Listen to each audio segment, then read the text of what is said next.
आप लोग बैठे।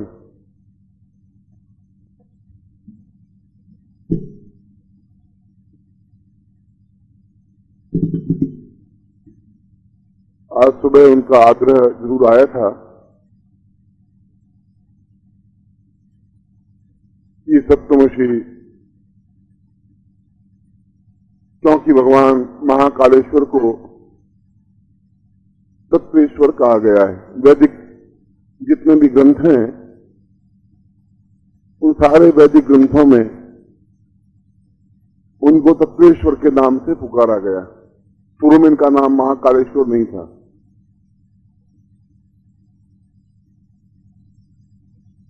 विश्वामित्र के समय में इसी उज्जैनी नगरी के इस शिवलिंग को तंत्रेश्वर कहा गया। तत्वेश्वर, फिर इसका नाम तंत्रेश्वर पड़ा। और जब राजा भोज के समय में, विक्रमादित्य के समय में, कालिदास, भवभूति, माघ, वरामिहिर जैसे नवरत्न उनकी सभा में हुए, तो वरामिहिर ने उस काल की गणना के माध्यम से ज्योतिष का सूत्रपात किया और काल की गणना का सूत्रधार या उज्जैनी, जिसको नाभि प्रदेश कहा जाता था, धारा नगरी तो राजा भोज के समय में बाद में पड़ा।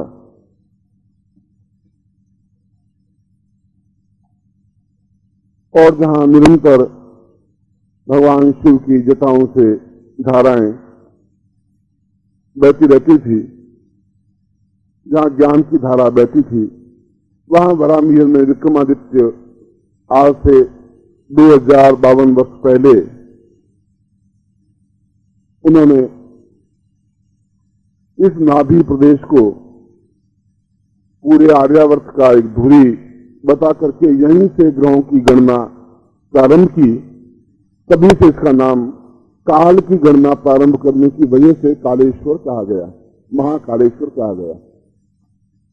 तत्वेश्वर, तंत्रेश्वर, महाकालेश्वर, जहां काल की गणना हो सके, जहां से काल की गणना प्रारंभ की गई। और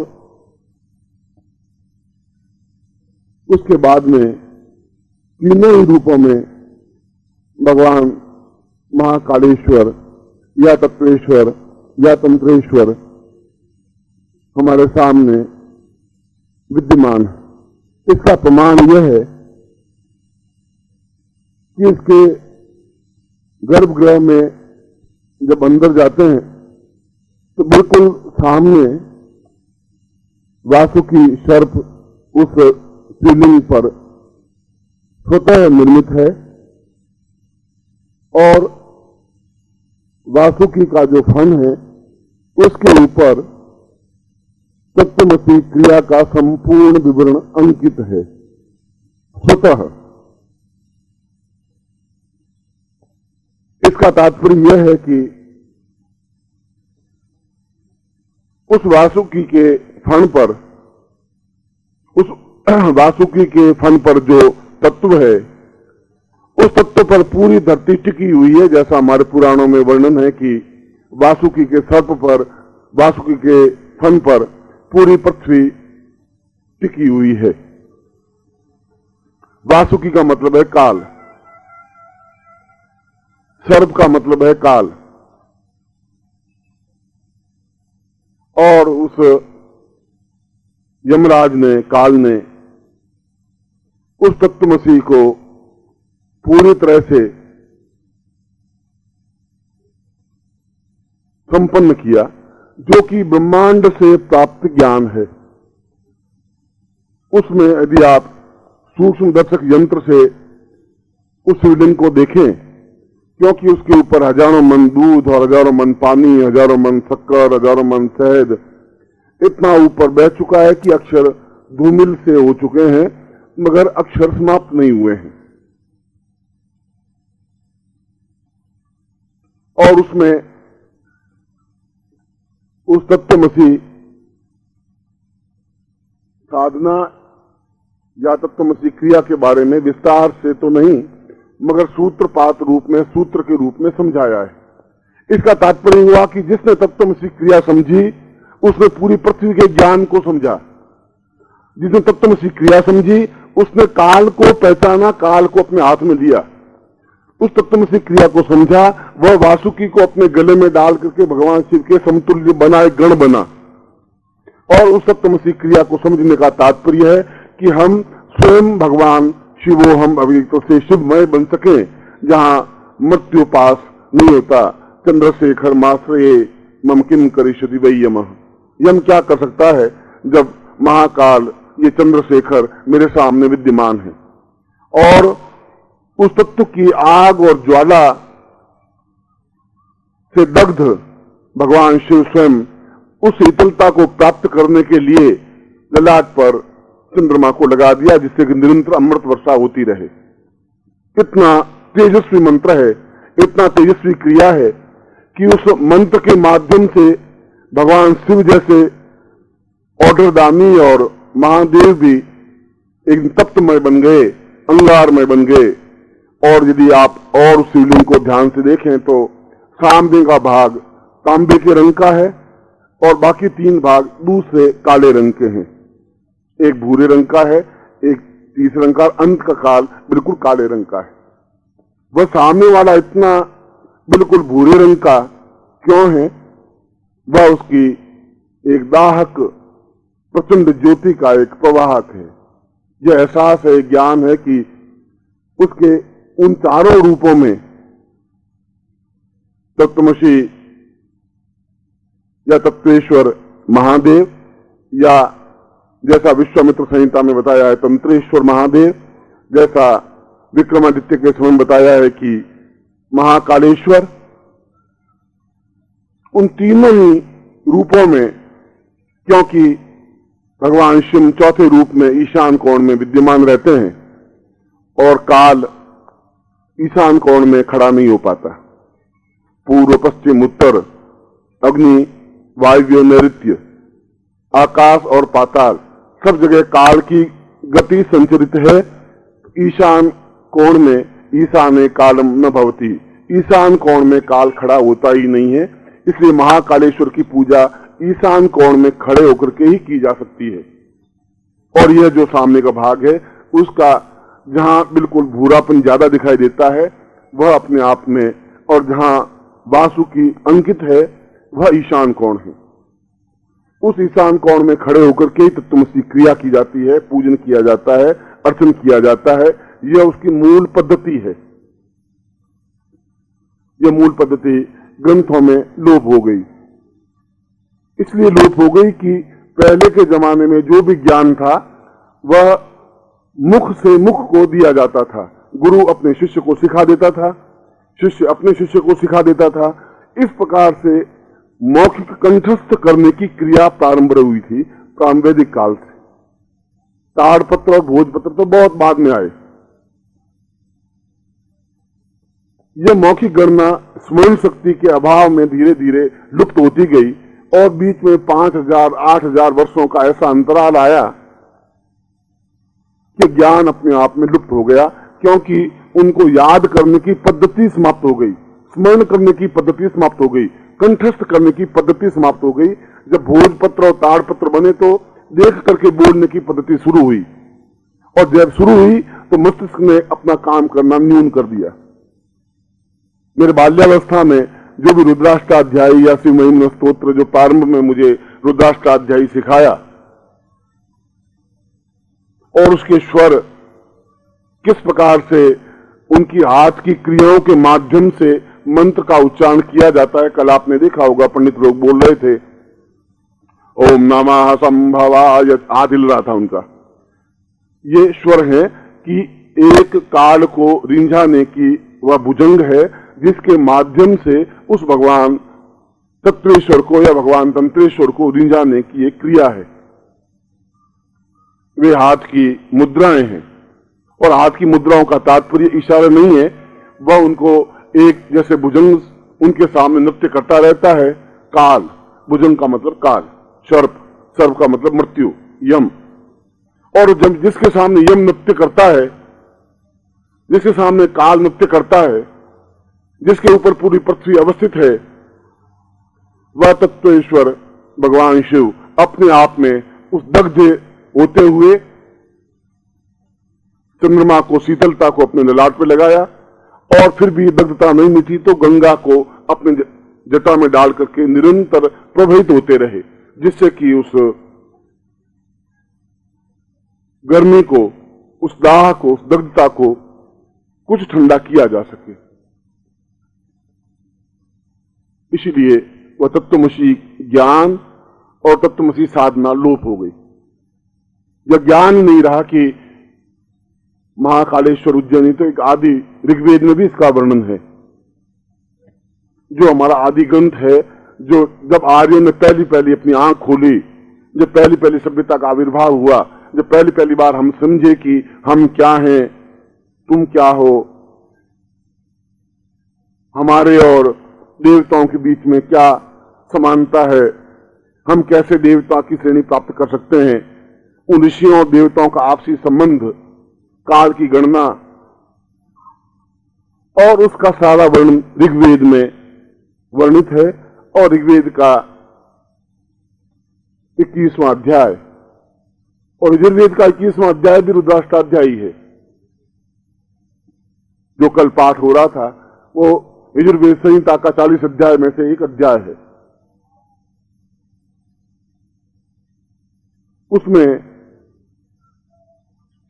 उस तत्वमसी क्रिया और उसकी साधना पूर्ण रूप से आज भी अगर पूरी पृथ्वी पर जीवित है तो महाकालेश्वर शिवलिंग के उस भुजंग के ऊपर अंकित अक्षरों में जीवित है, और कहीं किसी ग्रंथ में अब जीवित नहीं बची।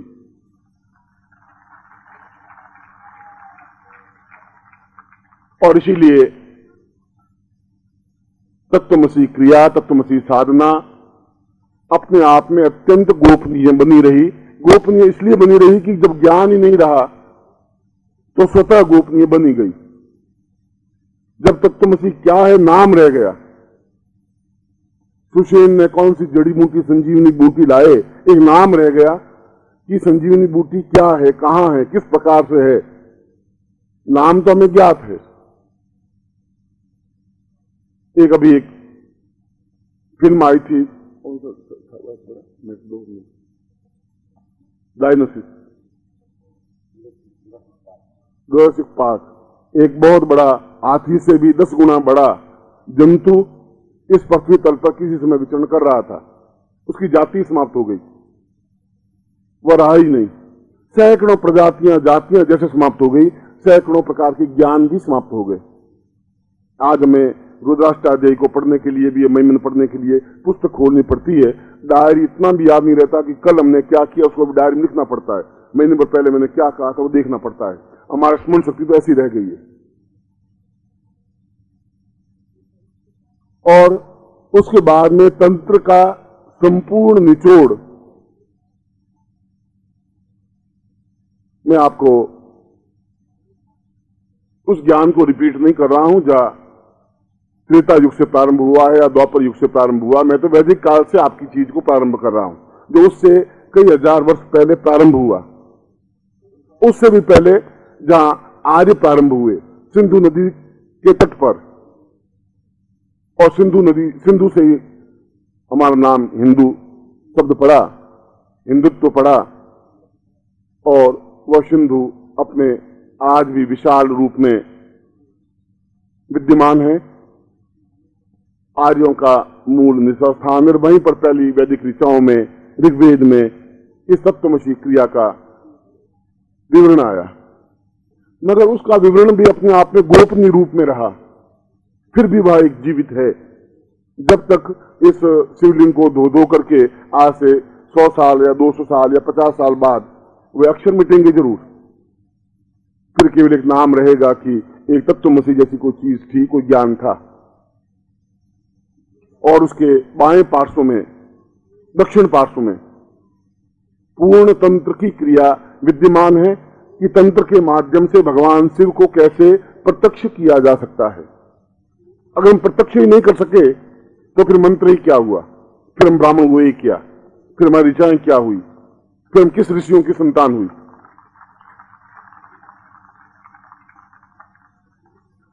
मैं अपने पुत्र को बुलाऊं और वो आवे नहीं तो पुत्र ही क्या हुआ।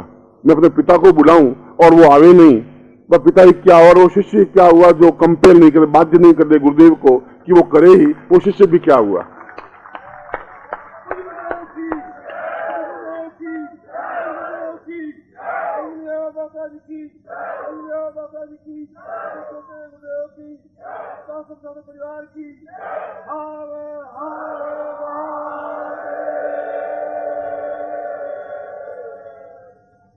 मैं आपको शुद्ध ज्ञान का चिंतन दे रहा हूं, गोपनीय रहस्यों का इसलिए चिंतन दे रहा हूं कि मेरा शरीर रहे या नहीं रहे, मेरी देह कितने समय तक आपका साथ दे या नहीं दे, मैं इस बात की इस धारा नगरी में, इस महाकाल की नगरी में कोई गर्व या घमंड की बात नहीं करता हूं। मैं तो महाकाल के प्रति नतमस्तक हूं, उनके पुजारियों के प्रति नतमस्तक हूं, उन देवताओं और विद्वानों के प्रति नतमस्तक हूं, इस धारा नगरी और इस उज्जैनी नगरी के प्रति नतमस्तक हूं कि ये अपने आप में वे विद्वान हैं, वे ज्ञानवान हैं और ब्राह्मण का प्रत्येक पुत्र अपने आप में ज्ञानवान है। ऐसा मेरा भाव है, ऐसी मेरी विनम्रता है, ऐसी मेरी नम्रता है कि मैं तो सबको, आप लोगों को भी, उन सबको भी प्रणाम ही करता हूं।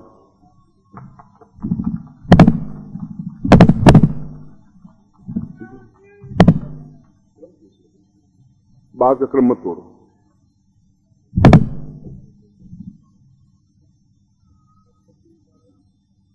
मैं आपको शिवलिंग का रहस्य समझा रहा था। अगली बार जब भी कोई यहां पुस्तक छपेगी शिव महात्म्य, शिवलिंग महात्म्य, तो ये किताब में ज्ञान जरूर आएगा। आज तक ज्ञान नहीं आया है, मगर आप देखें पुरातत्ववेत्ता, जो भारत के पुरातत्ववेत्ता हैं, वे सूक्ष्म दर्शक यंत्र से उनको देखे कि क्या ज्ञान उसमें अंकित है। उसके दक्षिण पार्श्व में पूरा तंत्र का विधान अंकित है कि किस तंत्र के माध्यम से, किस प्रकार से भगवान शिव को साक्षात प्रत्यक्ष किया जा सकता है। वे सामने बैठे हों और हमको उनका पूजन अर्चन करें, ऐसी कौन सी क्रिया है? और ऐसी क्रिया नहीं है तो या तो हम है ही नहीं या भगवान शिव नहीं है, और यदि क्रिया है तो भगवान शिव हमारे सामने प्रत्यक्ष होने ही चाहिए।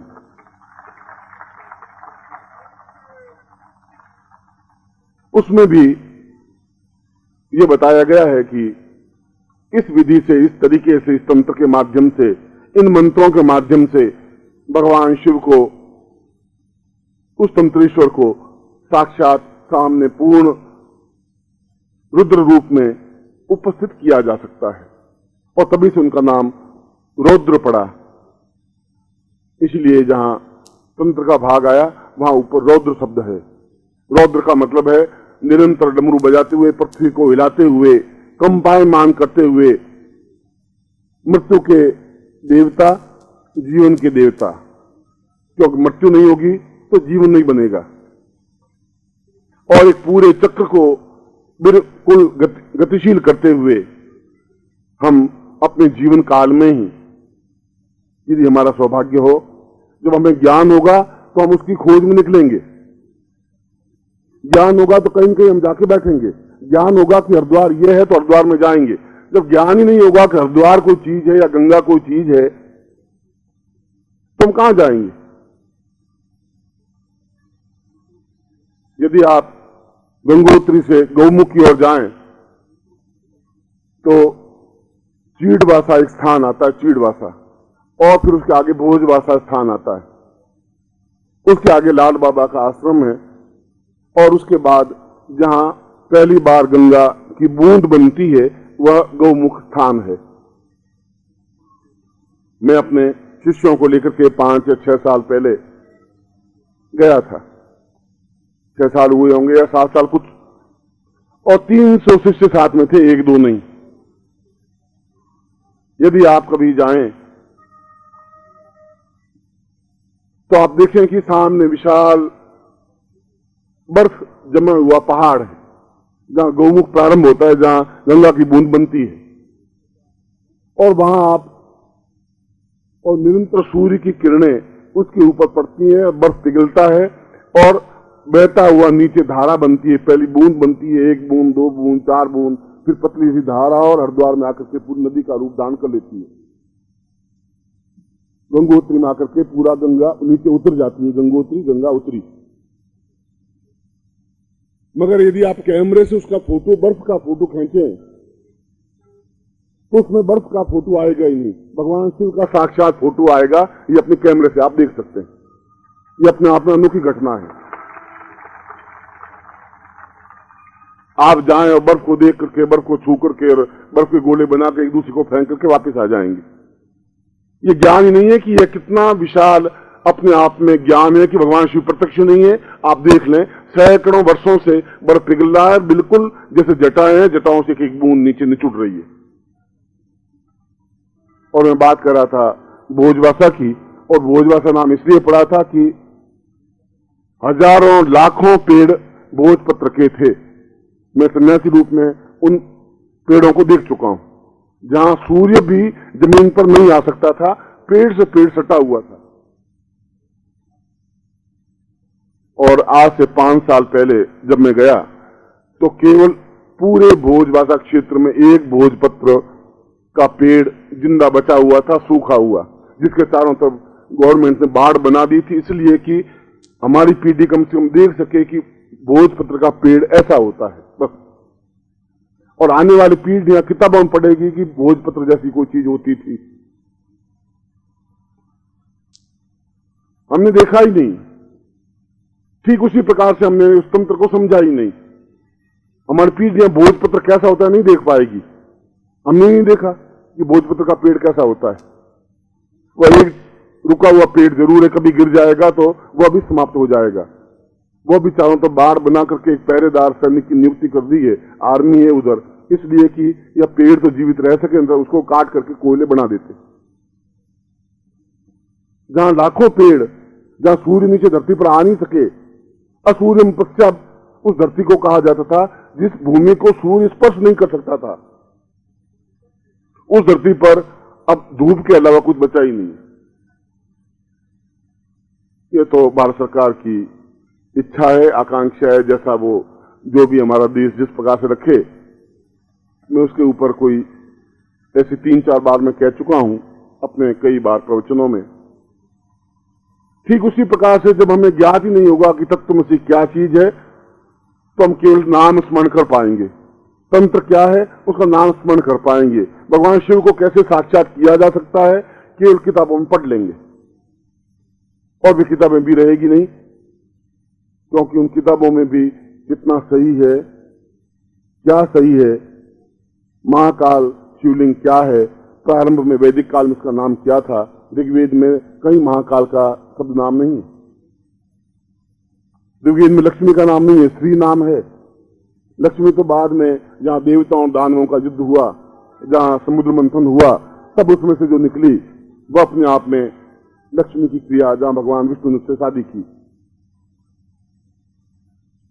और उसके दक्षिण पास में जहां तंत्र की संपूर्ण व्याख्या है, वही वाम पार्श्व में बाएं भाग में महाकाल की पूजन विधि पूर्ण रूप से अर्चित है, जो रावण ने महाकाल की विधि स्पष्ट की थी, क्योंकि वो अपने आप में अद्वितीय योगी और सन्यासी, विद्वान, ज्योतिषी और अद्भुत व्यक्तित्व था।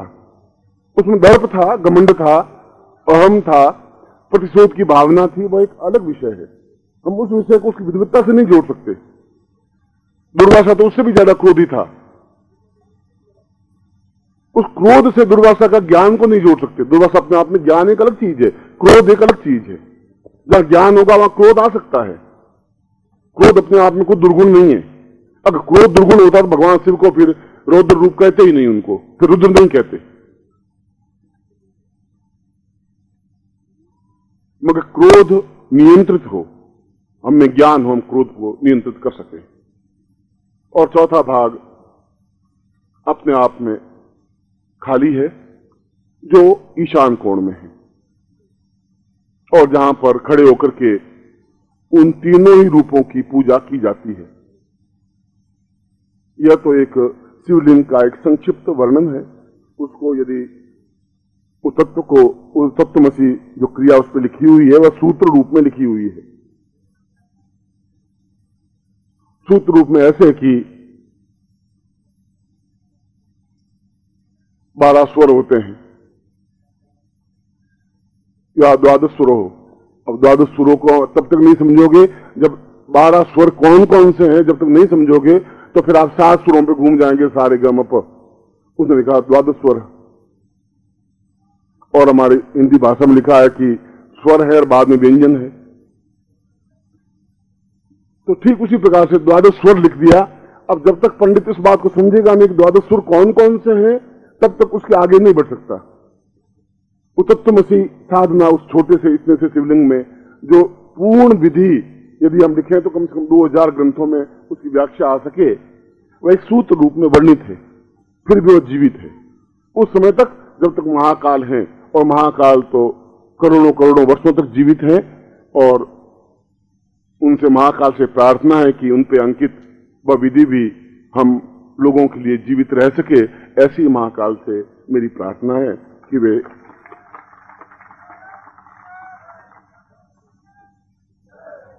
इसलिए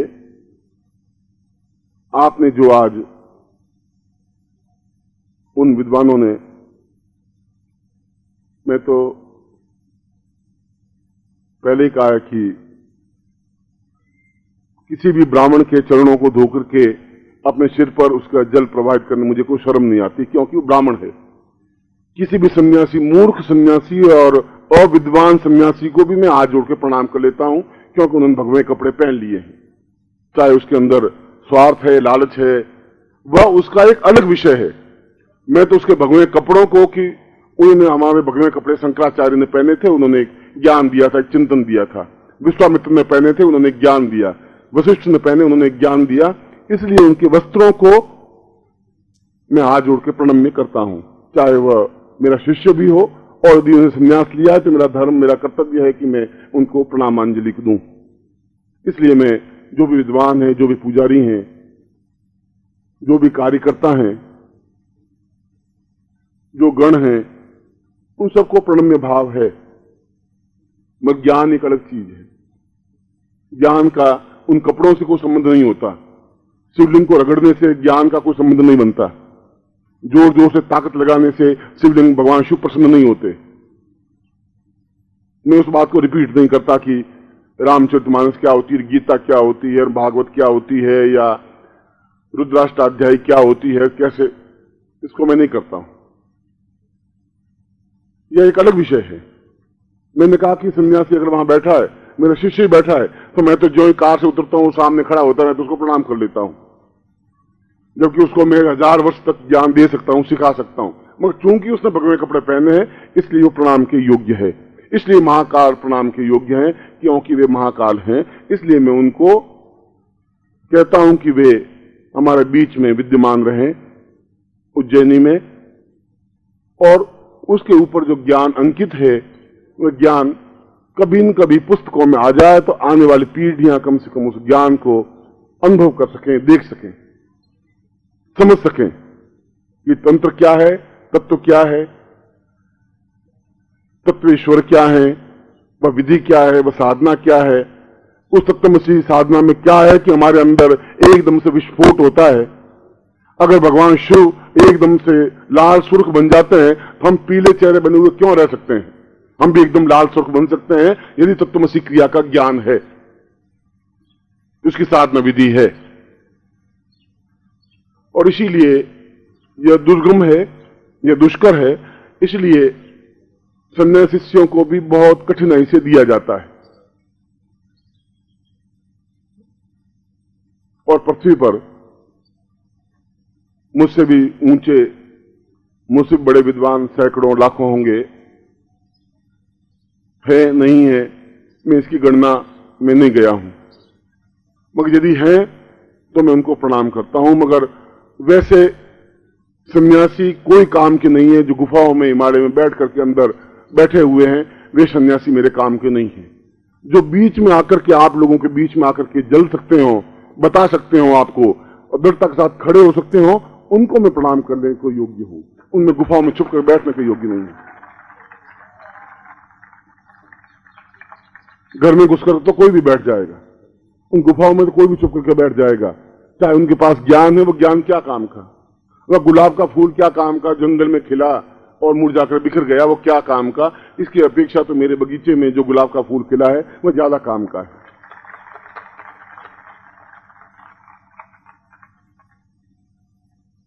फिर भी उन्होंने कृपा करके जो भस्म हमें भिजवाई है महाकाल की, इनके लिए भी मैं उनको प्रणाम करता हूं कि उन्होंने हमारी भावनाओं को आदर दिया, रेस्पेक्ट दिया। यह उनकी एक नियम है कि किस प्रकार से इतनी भीड़ को शायद नियंत्रित नहीं कर सके, मगर आप सब लोगों के प्रति उनके हृदय में प्यार है, स्नेह है, एक रेस्पेक्ट है। उन्हें क्षमा प्रार्थना की है, मेरे सामने की है। यह उनकी विशेषता है। उस भस्म को मैंने तो मांगी नहीं थी। मैंने कहा था कि भस्म अपने आप में प्राप्त ही कर लेंगे, यहां रख करके थाली प्राप्त कर लेंगे। उसमें कोई महाकाल को इतनी प्रार्थना करूंगा, इतनी तो बात मेरी भी सुन लेंगे।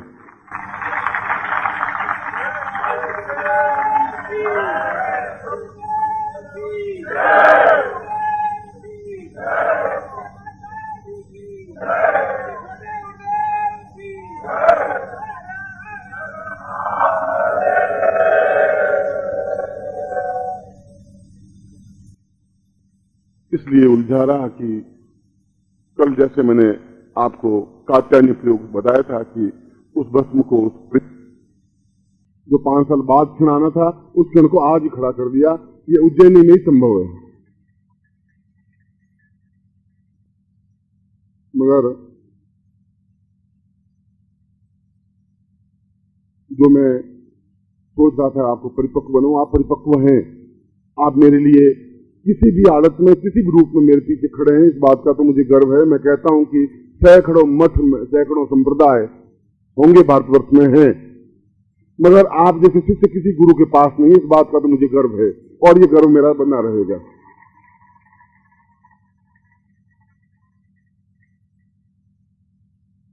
आप अलग हो ही नहीं सकते, आप प्राणों से अलग हो नहीं सकते। अगर मेरे एक संकेत पर अपने प्राणों की आहुति देख लिया, आप 24 घंटे तैयार रहते हैं। मैं आपकी मुख मुद्रा, आपके भाव, आपके विचार, आपका चिंतन समझता हूं।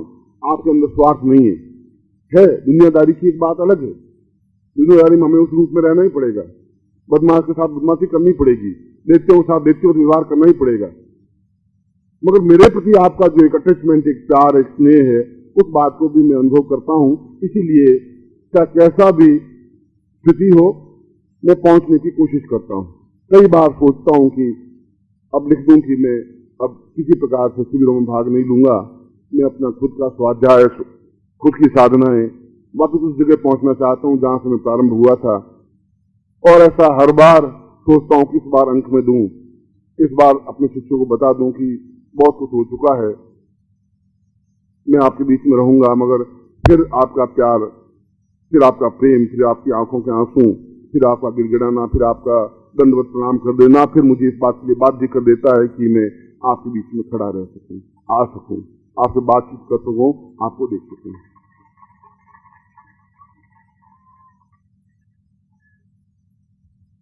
इसलिए मैं तत्वमसी प्रवाह को, तत्वमसी साधना है 1000 वर्षों तक करने की साधना। जब 1000 वर्ष तक साधना की जाती है तब तत्वमसी साधना संपन्न होती है। वह उन ऋषियों के लिए संभव था जो 1000 वर्ष तक जीवित रह सकते थे। इसलिए जीवित रह सकते थे कि प्रकृति के बहुत निकट थे। हम प्रकृति से अलग हट करके उन कंक्रीट के मैदान और कंक्रीट के भवनों के बीच में खड़े हो गए।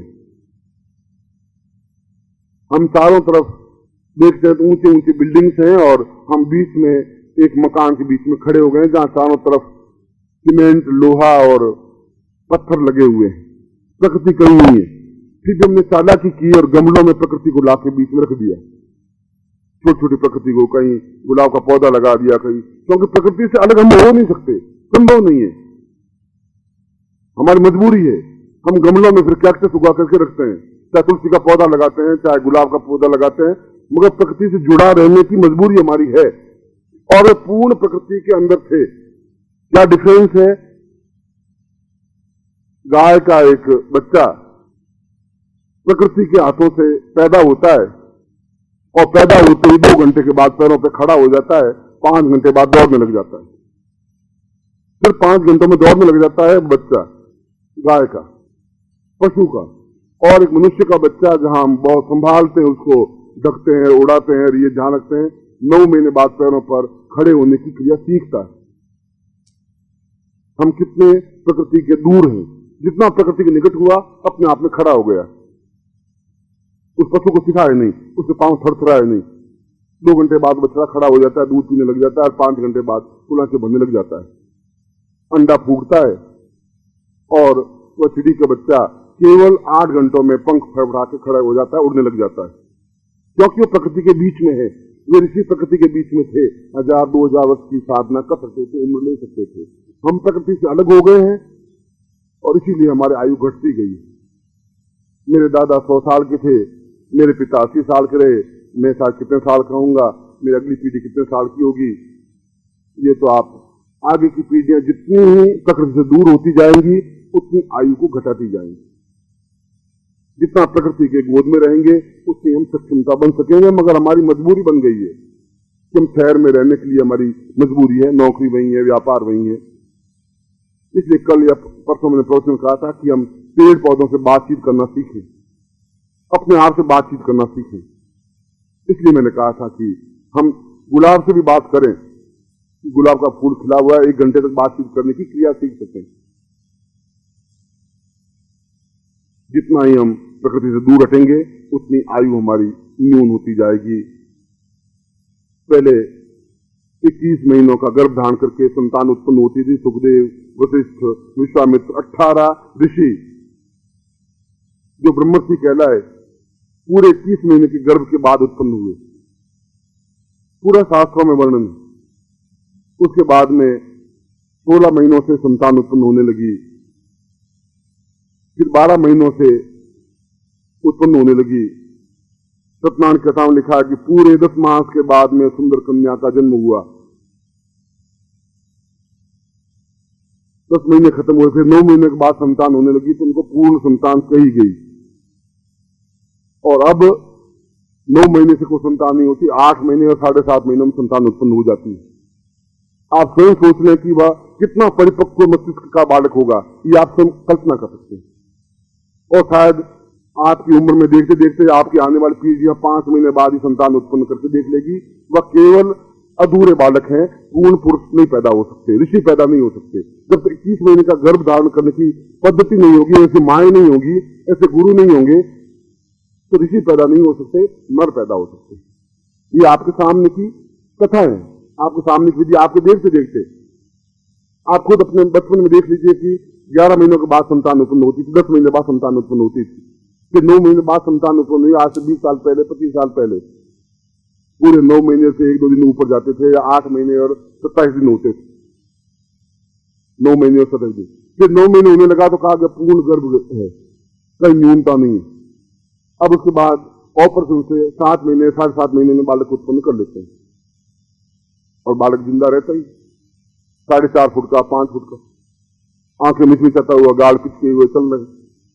अब ऐसा पैदा करे, हमारे सामने है, देख रहे हैं हम। कहां से वो 100 साल प्राप्त करेंगे? जब परिपक्व बालक ही नहीं है तो होगा कहां से? जब गुरु ही नहीं समझाने वाला, माए नहीं है, तो कैसे ऐसी संतान उत्पन्न हो पाएगी? कौन समझाएगा इस क्रिया को? अब वो क्षमता नहीं रही, गर्भ धारण करने की क्षमता नहीं रही, वह पुरुष नहीं रहे, पौरुषवान नहीं रहे। खैर, फिर भी हमारी पीढ़ी का सौभाग्य है कि हम 8 महीनों में संतान उत्पन्न कर रहे हैं। हम अगले 20 साल बाद देख लेंगे, 5 महीनों बाद संतान उत्पन्न कर रहे हैं और जीवित हैं। अब तो नलियों में बच्चे पैदा होने लगे हैं, तुम्हारी जरूरत ही नहीं। अब काय की शादी करें, काय का झंझट पाले, नली में पैदा किया, बालक निकल गया बाहर। ये फालतू हेडेक, शादी करना, घर में बसाना, रोटियां खिलाना, कपड़े लाना, गिंजी करना, मरना, जरूरत ही नहीं है। गए नलियों में बच्चा पैदा किया और नली में बच्चा पैदा हुआ, घर लेकर के आ गए। पहले भी भगवान विष्णु ने पैदा किया था ब्रह्मा को, हम भी कर लेंगे नली में से पैदा। हमारा क्या इसमें कठिन बात?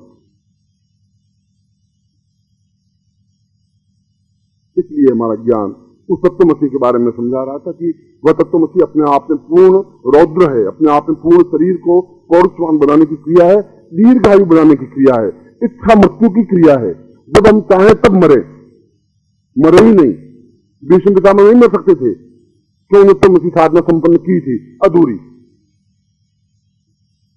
कृष्ण ने उनको केवल ज्ञान इतना ही दिया था, तत्वमसी का एक हिस्सा, और उनको इच्छा मृत्यु प्राप्त हो गई थी।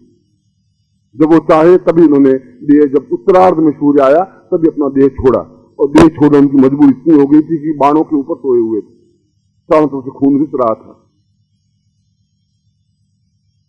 ये कभी 5000 वर्ष पहले की बात है। इसी तत्वमसी साधना आपके जीवन का सौभाग्य है। तत्वमसी साधना मेरे जीवन का एक सौभाग्य है। मेरे जीवन का सौभाग्य इसलिए है, उस ज्ञान को इस शरीर ने धारण किया है, इस देह ने धारण किया है, इस शरीर के अंदर है। इस बात का मुझे गर्व है, केवल इस साधना के ऊपर गर्व है।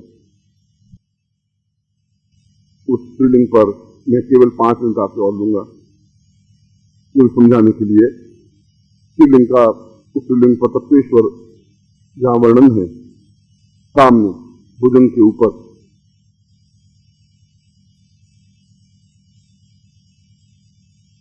और उसमें लिखा है कि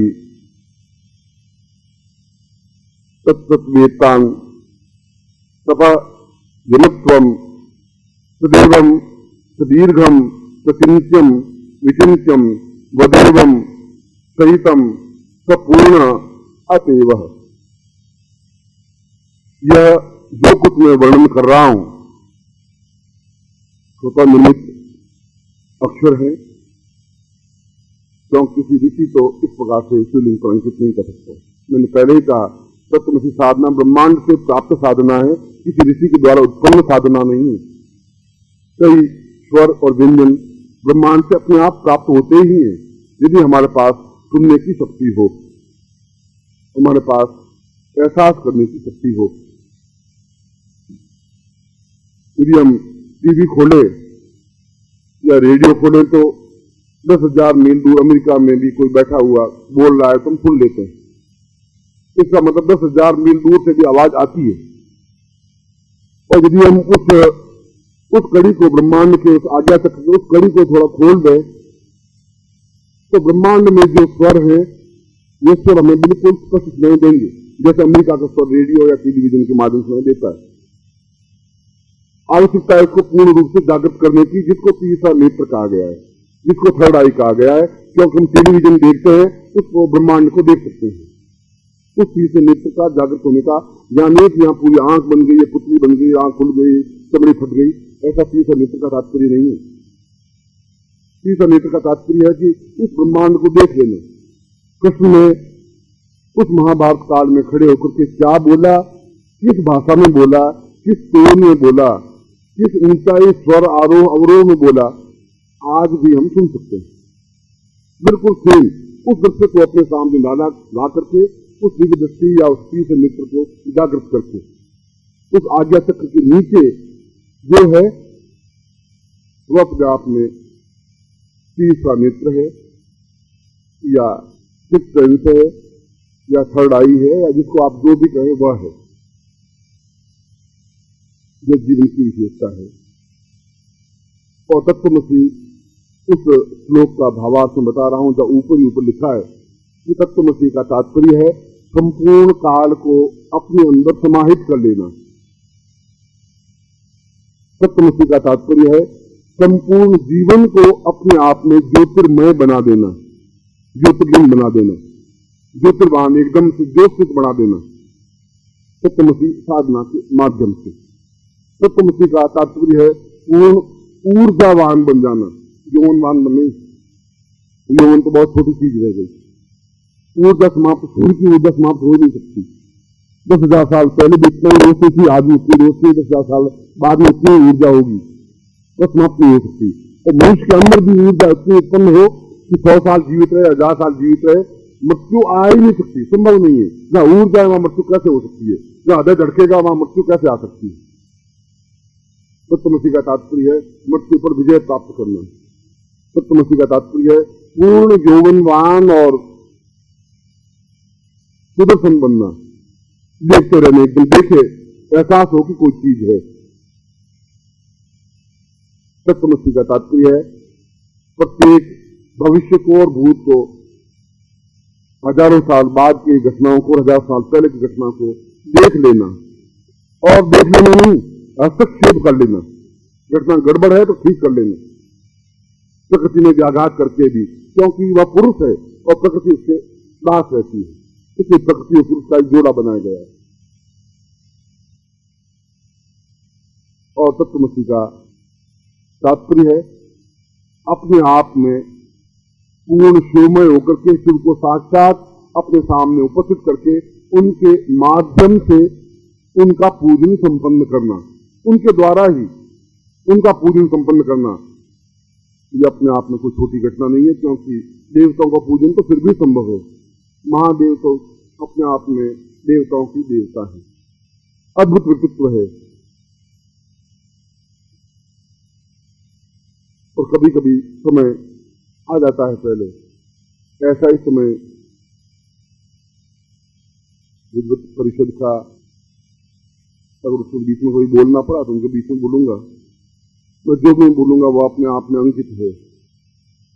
जो भी ऋषि सुनेंगे तो सुनेंगे ही, जीवित रहेगी वो विद्या, वो ज्ञान, वो चिंतन आपके माध्यम से, उन उपस्थित ऋषियों के माध्यम से जो मेरी बात सुन रहे हैं दृश्य और अदृश्य रूप में। और ये कठिन होते हुए भी, ये दुष्कर होते हुए भी, ये दुर्गम होते हुए भी, ये शिष्य के लिए असंभव नहीं है। अगर शिष्य है तो उसको प्राप्त होती ही है, यह संभव है। यदि आप अपना जीवन मुझे देने में समर्थ है तो मैं आपको पूरी साधना देने में समर्थ हूं। जीवन आपका मैं लूंगा, साधना मैं आपको दूंगा।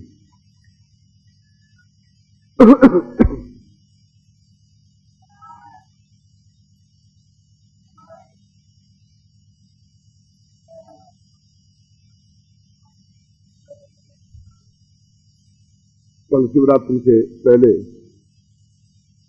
और शिवरात्रि तो प्रत्येक रात्रि शिवरात्रि है, जहां हम शिवमय हैं वह रात्रि शिवरात्रि है ही। शिवरात्रि को उद्देश्य ये नहीं फाल्गुन कृष्ण चतुर्दशी या त्रयोदशी कोई शिवरात्रि हो।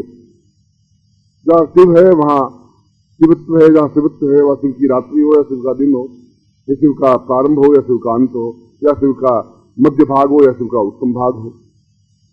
ये तो हमने एक पर्व बना दिया है, उस दिन हम भगवान शिव को याद करें। तो दिवाली एक पर्व बना दिया है, जहां भी घर में खुशियां हैं वह दिवाली है। यदि किसी मृत्यु हो जाती है तो दिवाली भी अपने आप में शोकमय बन जाती है। एक पर्व बनाया है, शिवरात्रि अपने आप में एक पर्व है कि हम उस भगवान शिव के प्रति आराध्य हो सके। एक श्राद्ध क्रिया बनाई कि इस दिन मेरे पिता का देहांत हो गया था, हम उनको वापस स्मरण कर सके। फिर भी शिवरात्रि का अपने आप में महत्व है। आज शाम को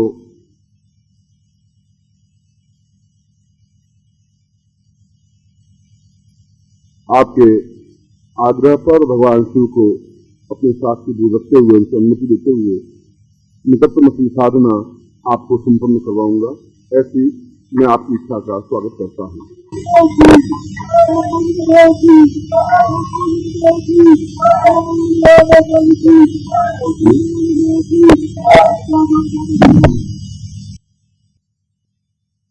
उस योग के लिए आप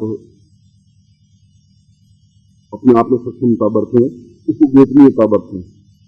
गोपनीयता इसलिए कि शास्त्रों में कहा है कि गोपनीयम गोपनीयम गोपनीयम प्रयत्न करके भी उसको गोपनीय रखे और प्रयत्न करके भी गोपनीय रखे।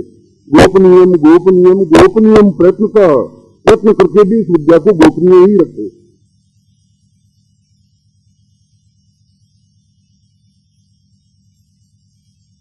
ऋषि ने ऐसा क्यों कहा ये तो ऋषि जाने, क्योंकि वे अंतिम समय में अपने शिष्य को ज्ञान देकर के कान फूंक देकर के चले जाते थे और इसीलिए ज्ञान समाप्त हो गए। एक शिष्य को तैयार करने से कुछ काम चलेगा नहीं, कंदरों में बैठने से भी काम चलेगा नहीं। मैं तो इनको भी कहता हूं कि तुम्हारे जटाएं बढ़ाने, बाल बढ़ाने तो तुमने किया, तुमने बड़ी सी की हो, यूज व्यर्थ है। और वो कहते हैं कि आप ऐसा बोलते, मतलब मैं ठीक बोल रहा हूँ। कंदराओं में तो पशु रहते हैं, शेर रहते हैं, हिरण रहते हैं, सियार रहते हैं, गीदड़ रहते हैं, आप अंदर जटाए बढ़ाए क्यों बैठे? और वे तिल मिलाते हैं और फड़फड़ाते हुए बाहर निकलते हैं, फिर घुस करके गुफा में जाकर बैठ जाते हैं।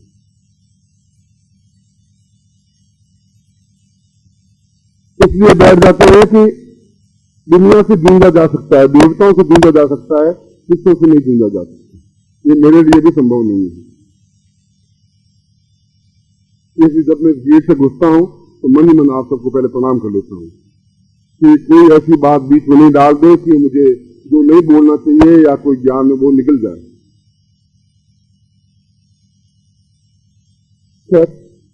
जो कुछ भी शाम को में आप बिल्कुल तैयार रहें। कल हम शिवलिंग का पूजन करेंगे, पार्थ शिवलिंग का, पार्देश्वर का, और पूर्ण विधि विधान के साथ पिछली बार भी यहाँ 2 साल पहले किया था। और ये जो भस्म है आपने जो कात्यायनी योग वह भी शाम को संपन्न करवा दूंगा, मगर उससे पहले इस भस्म को जैसा मैंने बताया था अपने जीवा पर और उस यंत्र पर लगा दें। इसीलिए तरीका यही है कि आप अपने स्थान पर या तो बैठे रहें और कार्यकर्ता इस भस्म को ले, जिसके पास यंत्र है वो हाथ खड़ा कर दे और भस्म लगा दे, या जिसके पास केवल यंत्र है वो भी एक एक करके पंक्तिबद्ध आए और उस यंत्र को लगाए और अपने स्थान से निकल जाए।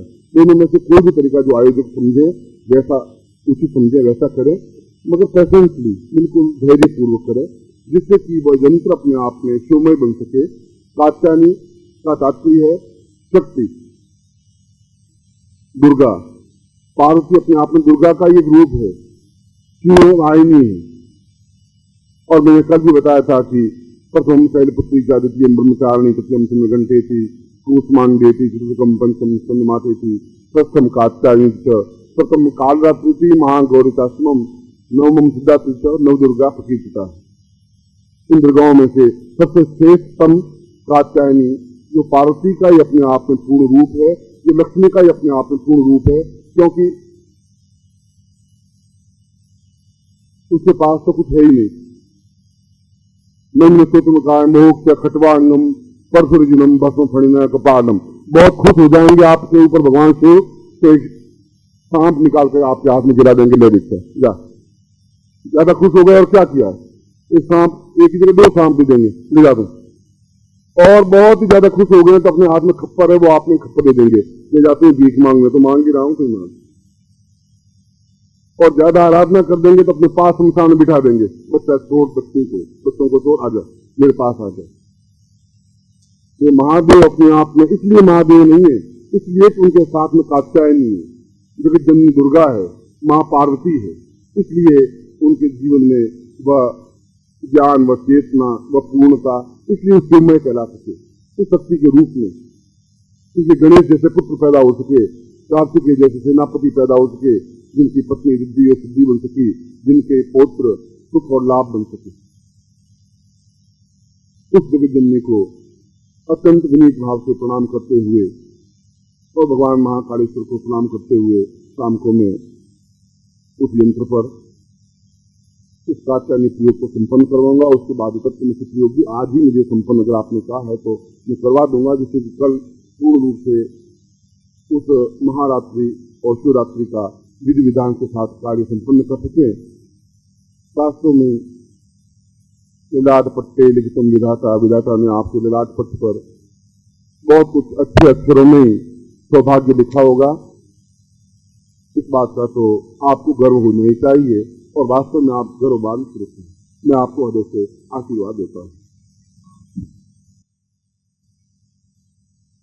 फैसला है अभी बोल प्रभु गुरुदेव की, जोर से प्रभु गुरुदेव की, प्रभु गुरुदेव की, प्रभु गुरुदेव की, प्रभु गुरुदेव की। वंदलिया माता जी की, वंदलिया माता जी की, प्रभु गुरुदेव की, प्रभु गुरुदेव की, वंदलिया माता जी की, वंदलिया माता जी की, प्रभु गुरुदेव की, प्रभु गुरुदेव की, वंदलिया माता जी की, कुछ छोटे गुरुदेव की, कुछ छोटे गुरुदेव की, आज के आनंद की, आज के आनंद की, आपके सौभाग्य की। हर हर महादेव।